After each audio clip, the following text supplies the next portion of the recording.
You must be the proudest father, man. Oh, you have no idea. Luka Dončić put up one of the wildest stat lines in NBA history with 60, 21, and 10 against the Knicks on Tuesday. All right, real quick, before we even get to it. When I texted you that screenshot of his box score, could you believe it?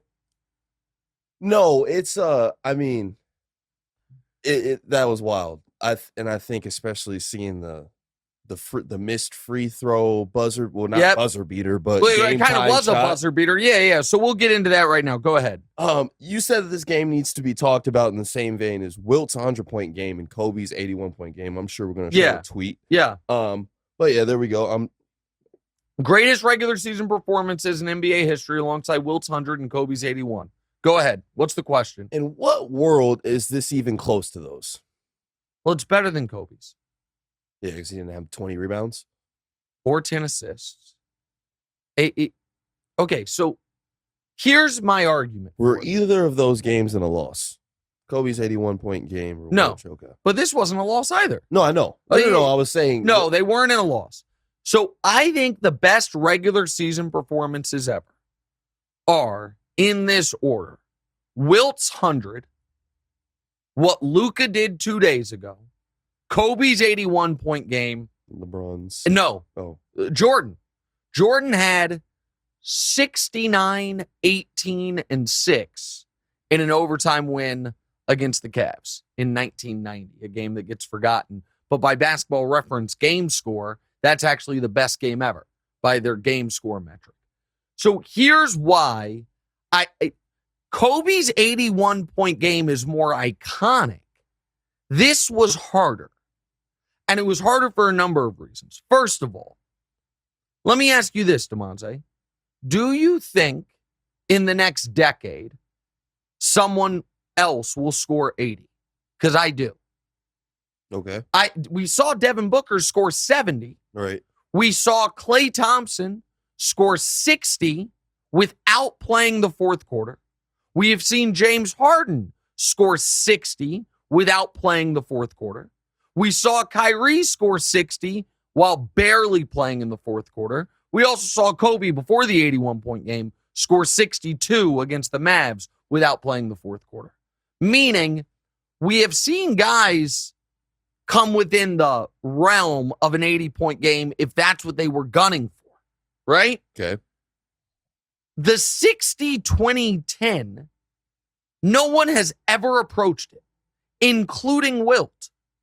It's an impossible stat crazy line. To think about, considering Wilt had this body frame that he did. Well, and it's crazy. Almost every NBA individual game record, it's the first player to do X since Wilt, who did it 14 times. Like, Wilt is his own record book. Wilt never did this. So 60 points in and of itself is wild. 20 rebounds. For the context of that, LeBron, playoffs or regular season, has never had a 20-rebound game. Jordan never had a 20-rebound game. What about my guy Jokic? Jokic absolutely has had multiple 20-rebound games. Jokic getting to 60 points seems highly unlikely. So Jokic, I think, would be the guy you'd say maybe Jokic could do this. I'll believe it when I see it. 60 is a tough number. As James Harden, who has a 60-point triple-double in his career, the only other one in NBA history, has never had a 20-rebound game, playoffs or a regular season. So I don't think this will ever be done again unless Luka does it again.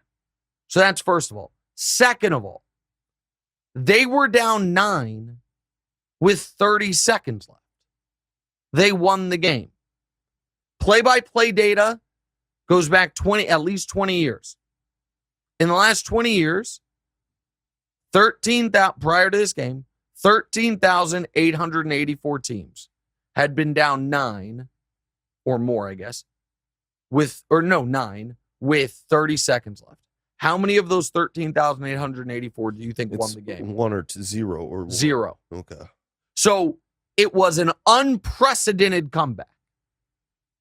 Then there is the intentional missed free throw, get the rebound, make the putback aspect of it.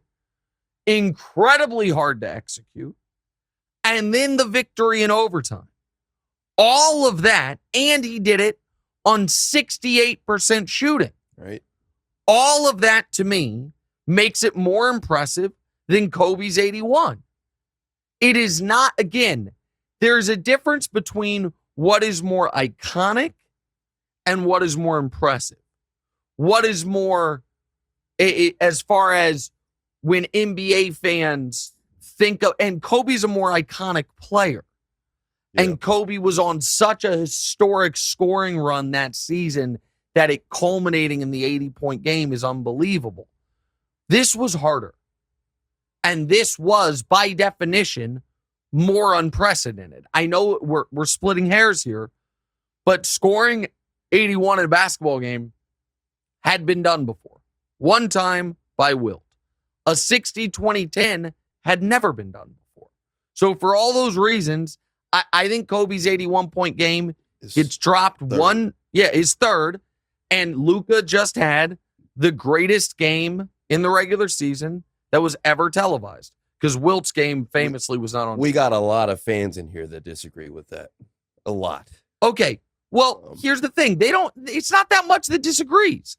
Who had the best all-time game? 53% say Wilt. That question's not the who had the hardest or most impressive. No. This is fun. No, but I agree it's Wilt.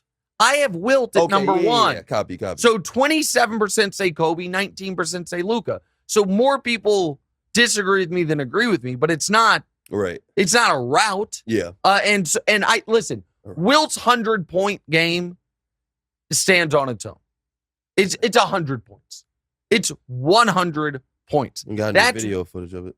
No, we have no video of it. I know. It wasn't on TV. It's kind of strange if you ask me. Oh, conspiracy. DeMonte's Conspiracy Corner. Hey, thanks for watching. Hit the subscribe button to get more from the show and make sure to click the bell to get notified every time new content drops. Check out full episodes of What's Right wherever you get your podcasts, or just click the link in the description below.